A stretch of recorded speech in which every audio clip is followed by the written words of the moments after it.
Hello, and welcome to Brand Clarity by Visions to Images, where we focus on strategy and business development for entrepreneurs at all different levels through branding and digital marketing techniques.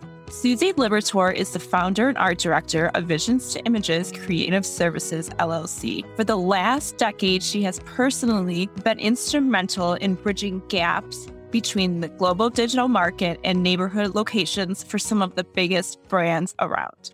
Growth is possible for even a single location with the right professional branding techniques and Susie's signature strategies of Visions to Images. Stand out from your competitors and bring your visions to life while watching your sales skyrocket. Your host for this is Susie Liberatore, owner of Visions to Images. Hello, everybody. Today on the podcast, I have Sarah Nemecek, and she is the founder of We Profit Foundry. And she helps entrepreneurs with their life and their business coaching, kind of guiding them through those hard times that we all can face at so many different days. So I'm excited to have her on. Her and I have been kind of connected for a little bit, and she's in the Cleveland area as well. So it's always fun to connect with other entrepreneurs. Before we get started, I just kind of want to know a little bit about you, how you got to where you are today, and tell us a little bit about your company and all of the progress you've made. Okay, so thanks so much for having me. Let's see, how did I get started? I kind of always wanted to be an entrepreneur, but never really had a direction. I went to business school. I started in accounting, thought this will be a path. It was fun. It was easy. I went into public accounting and got in, which took me into a lot of different businesses. So I got to see kind of the intimate side of how things worked, but I hated the actual work. So I eventually left that and had no real plan. And I went through several different things. Like I was an organic vegetable farmer for a while. I ran a brick and mortar craft store for a while, taught people how to make things with their hands. And then I was like, you know what? I actually really like talking about business and money and starting things and doing the things. And through the businesses that I had started, I realized there's a lot of things I could help people with because I was always kind of mentoring my friends and acquaintances on things. And I realized, you know what? I could take all these pieces and put this together and really make a difference in the lives of the people around me. And I would have a whole lot more fun than trying to build a business that I'm not really that excited about. So I finally found my calling in doing this coaching and mentoring and just kind of helping people with their business strategy and their mindset and getting comfortable with money in general. Yeah, I love it. So how long have you been doing it on your own now? I've been doing this for almost 2 years in a formal capacity. Yes, and I love it. I mean, a lot of times as business owners, we go through hurdles. We don't know what we want. We do things to take it, et cetera, and figuring out what really is our calling and what we're good at. So, and it's exciting that you took that journey because so many times, like I said, some people just can't handle it. And I mean, you had that experience as well. And I love that you can help businesses use it now. It's been really fun. What are they most excited about? I think a lot of it is just realizing how much we stand in our own way to success. Like when I got into the coaching, I thought, I'll be more like consulting and teaching people how to read their financials and how money and like hardcore business things are. And then I realized that's like so I don't want to say easy, but it's like such a small piece. It's really like, it's the way I'm like approaching this. It's the way I feel about myself. Like I find like we judge ourselves so much and we're always like thinking, I'm not good enough and I can't do that. I've never done that before. I don't know how. And it's like getting into that whole what's going on in our brains and the way we talk to ourselves. That's really the work that I end up doing with my clients. It's just kind of undoing the things that we've put in place over decades of our life and just showing people like, hey, you know what? You actually have a lot of power already and a lot of the answers inside you. And I'm just going to show you how to access that just by asking you better questions and getting to the heart of things. Because we just think we're supposed to do certain things. There's so many shoulds. We have to follow a certain plan. But when we just kind of like step back and go, well, what do I actually want?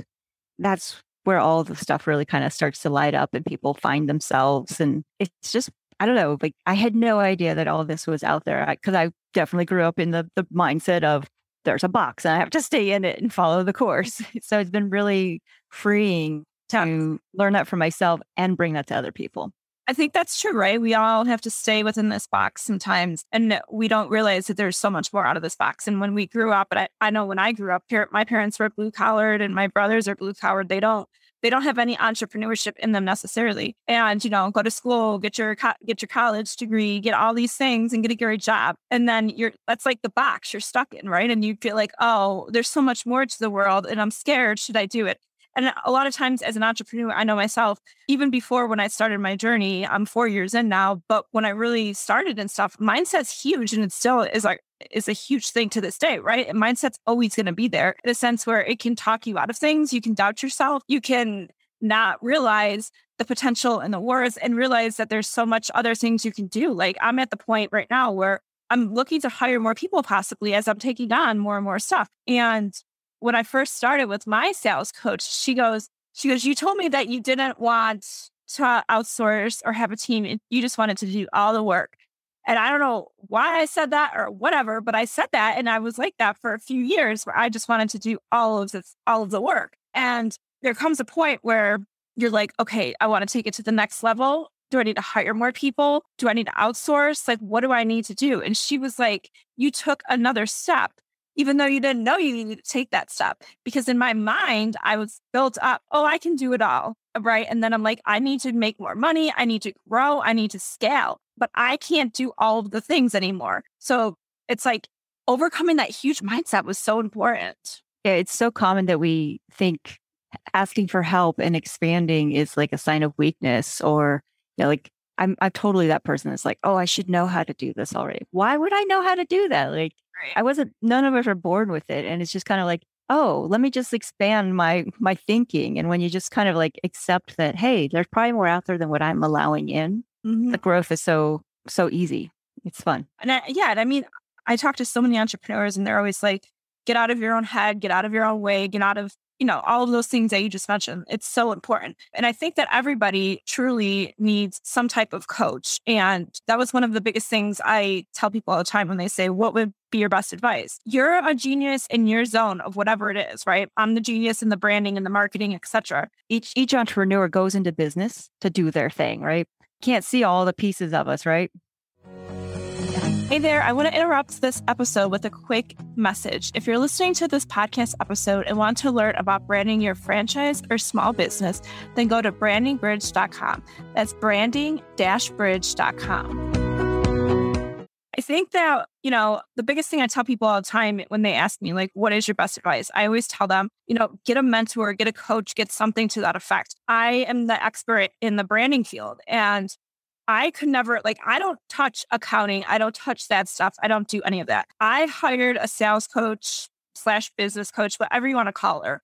And then I also was joining masterminds and doing all of these things. And it's so important to really invest into your business if you want to scale. So whether you need a branding coach, a business coach, a life coach, whatever coach you need in order to help you get out of the way of whatever you're struggling with, I highly recommend getting that and getting that help and support.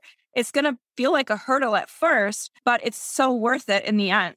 I completely agree. I've invested in a lot of coaching and, having business background, having started business, having worked with so many businesses, I realized none of that was really getting me where I needed to be successful on my own as an entrepreneur. The coaching is what really shifted it because it helped me see oh, I got to think in totally different ways to do this. And it just showed me here's your blind spots and here's your strengths. Let's put them together. Let's work with, where you are. And I love being able to do that for other people. And it's what I also love is talking about all the different coaches and mentors. I think it's true as an employee, but it's even more true, I think, as an entrepreneur that you can't really separate your business and your life. And it's so important to really understand yourself, be really comfortable with you as a person, as a human, as a business owner, and accept hey, not only do I get to do whatever I want in my business, but hey, my business can be designed to support my personal life and bring them together. And usually the work kind of overlaps. And it's we make your business better. You grow as a person because you're focusing on becoming a new version of you in your business, and it flows into your personal life. And you have better friendships and relationships, and you're a better parent and all the things. I've agreed so much. We have that mindset shift And I mean, yeah, I can totally relate to that as well. I mean, I've had so many shifts, and every time I'm having shifts, I'm like, oh my goodness, I'm doing different things and all of that. So it's very interesting. And I think the biggest thing about, like you said, like you can go and take all of these courses and do all of these things, but sometimes you just need to talk it out. And that's why having a coach is so important. And you're feeling like you can't always express your stuff or you're nervous or whatever, but the coach really needs to feel and understand these problems to help you get to where you need to be. My last question for you is, if you could give anybody advice, what would your advice be? Whether it's like them starting off an entrepreneur journey, if they're already established, what would you tell them? I would say spend time really deciding what you want. So many times we're like, I just want to jump in and get started and start making money. And we feel so pressured to like produce some results to make ourselves feel validated. And we skip over all the details. Like, I can't tell you how many people come to me for help in their business. And then we start things and they're like, I don't really like anything about my business. I'm like, well, no wonder you don't really like focus on it. Let's figure out what you do want out of it. So really like think about, what do I want to create what should be my result 5 years from now? How do I want to live my life? Like, do I want to be at home more often? Do I want to travel? How much money do I actually want to make? What would support, like, do I want to change my lifestyle? So many of those questions are so key. So it's really like getting clear on what you truly want. And then the other thing is to really like, whenever you feel stuck, know that one, you're probably not alone. We all go through hard times. Yep. And I'm sure this comes up a lot when you work with people and their branding and stuff. Like, we see social media and it looks all pretty because we pay people to make it look like that. It's inside, we're all struggling. So when you're stuck, it's like, stop and just kind of like look inward and see like, what is it that I don't feel good about, and learn to kind of trust yourself, because we do have so many of the answers already within us. It's not like, oh, I need to go hire an accountant, or I need to go read a new business book or try a new strategy. It's probably like, no, I really just need to be like, why am I afraid to do that? What will it mean about me? And it's so much more useful to really like just see like, what is it that I'm feeling in my body that's causing me these issues? And it just makes a difference.